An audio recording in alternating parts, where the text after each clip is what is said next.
Hey, yo, what's going on right now? You're watching Casino is the Name. And in this video, I want to talk to you guys about going from 80% VA disability to 90% VA disability. Why? Why do I want to talk to you guys about that? Because I just did it. I just got my 90% rating. I am now 90% disabled through the VA. Now, nobody wants to be disabled, right? Nobody wants to have disabilities or any kind of physical or emotional ailments and things like that. That's not what you want. You'd want to be healthy. You'd want to be as healthy as possible. But when you serve in the United States military, you put yourself, well, they may put you in certain positions or situations, and they compensate you for any of those ailments that you may get from serving in the military. It's an awesome benefit. It's much deserved by many veterans who serve this country, and it's a cool little way for the country to give back to those who served. And don't get me wrong, the population of veterans is a lot smaller than people may think. I believe it's around 1% or less than 1% of the population are actually veterans, something like that. So it's not a large population, but some of us paid the ultimate price, and many of us did make it home to see our families and things like that, and we signed up to serve, and we did so honorably. And it's pretty cool that the government tries to give back in whatever way that is. It's not necessarily worth everything. It's not necessarily worth someone's situation. Depending on what your situation is. It's not necessarily worth the sacrifice that many of us have made, but at least we have that. At least we have that. So in my situation, I went from 80% to 90%, and I was 10%, right? Like the way they have the rating calculator, I was missing about 10% to go from 80% to 90%.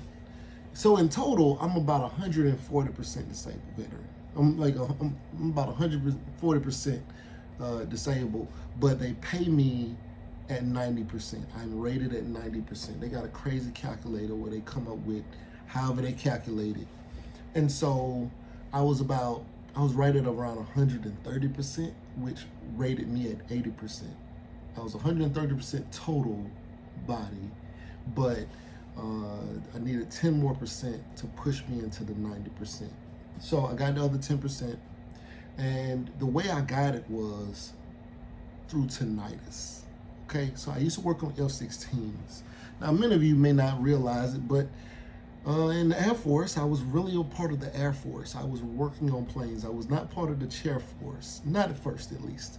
Probably, you don't know what the chair force is, but it's more like the office kind of stuff. Like we're doing more of the office work, working in medical, things like that.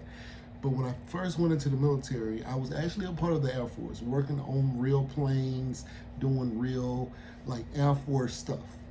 So in the beginning part of my career, I was in avionics, navigation, radar, weapon systems, things like that. So I was turning wrenches, loading ECM pods on the planes, HTS pods on the planes, running up Jahemix helmets and trying to test the radar and all that kind of stuff. I was doing a lot of things. And I know a lot of people don't realize that that's what I did. But I did avionics before I cross-trained and I went healthcare management. So I eventually became medical records for the hospital, NCOIC of medical records for multiple bases. But I, working on the flight line,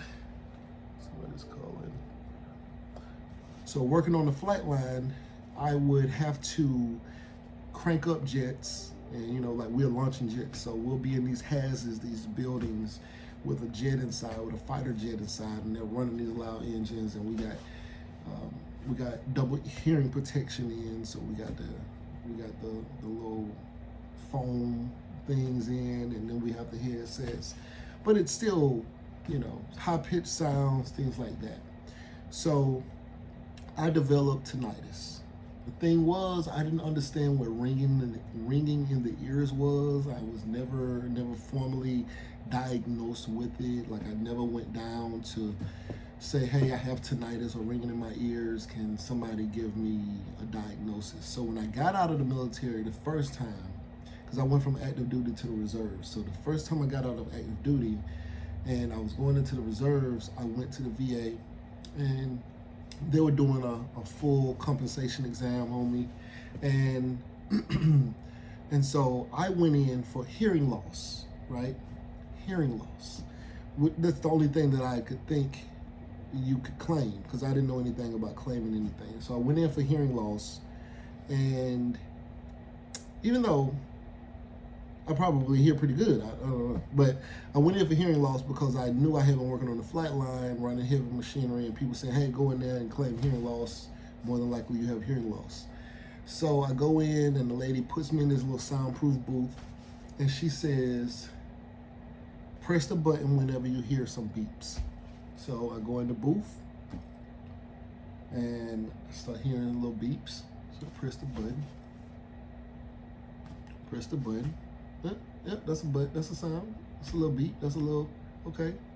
That's a little, okay. I'm just, pressing the button. Just pressing the button. The lady comes back. She opens the door. She says, excuse me, sir, but could you please stop pressing the button? We haven't started the test yet.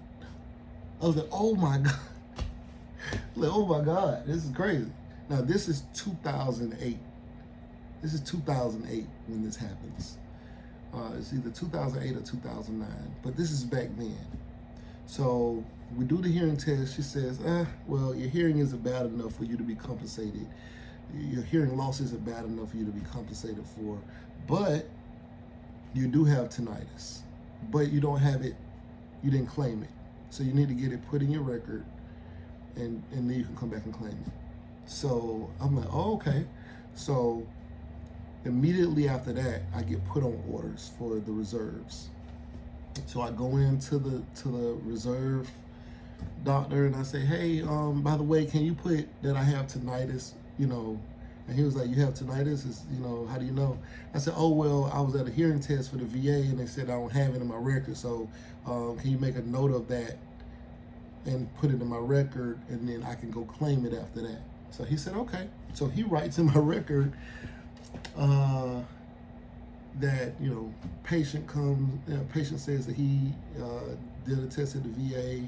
They said that he had tinnitus, but the doctor never formally diagnosed me so I was never formally diagnosed with it.